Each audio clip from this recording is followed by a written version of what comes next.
Having cancer once was the most horrendous, scary, overwhelmingly terrible experience I've ever had in my life. And I think unless you actually speak to somebody who's been in a similar situation, you can't even begin to contemplate how horrendous it is.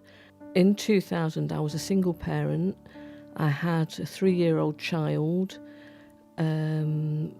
I had to deal with the majority of it on my own, although I did have support from my parents. It was just an awful time that even now I don't like to talk about. I sort of put my cancer experiences in a box, and that's where they stay.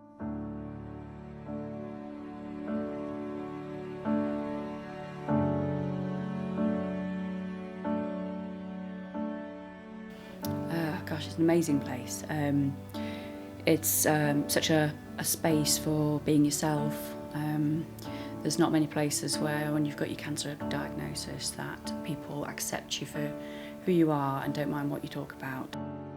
At the time that I was diagnosed, this Maggie's wasn't in existence, so life was very difficult to get to know what information I could get or help in that. I've been coming to Maggie's now for 2 years. The painting that we've just done, I just find it so relaxing. The volunteers and staff here know what they're on about.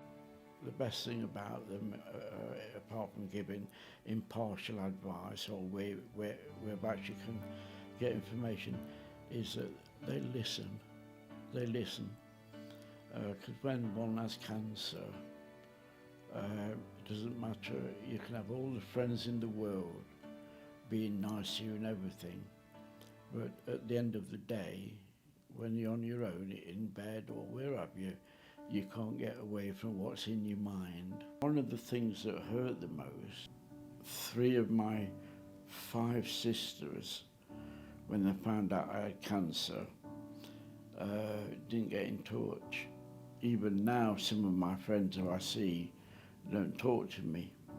Friendships are very important, but society, in my opinion, doesn't know how to respond when somebody says, I have cancer.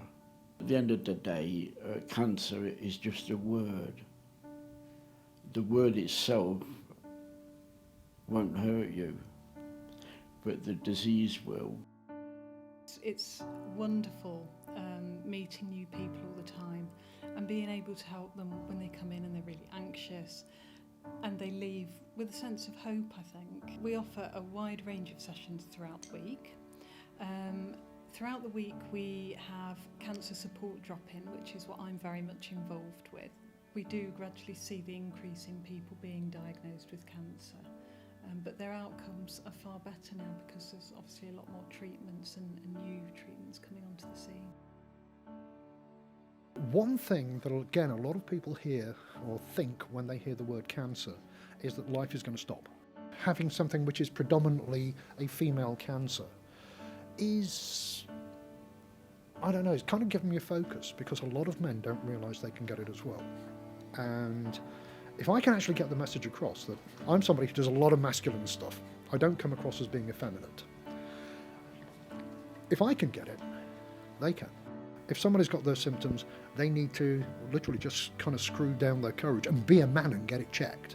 The fact that 1 in 2 people are likely to contract cancer at some point in their life or develop cancer, it's a scary prospect, especially when you think that 10 years ago they were saying, well, 1 in 4 people.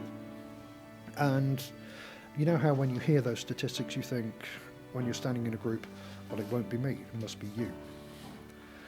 What people need to do now is become more aware of the early symptoms of cancers, because cancers are treatable. Would you actually get into a car which, if you drove it, gave you a 1 in 2 chance of getting out alive? So it's a case of learn the symptoms, get them checked. It's that simple.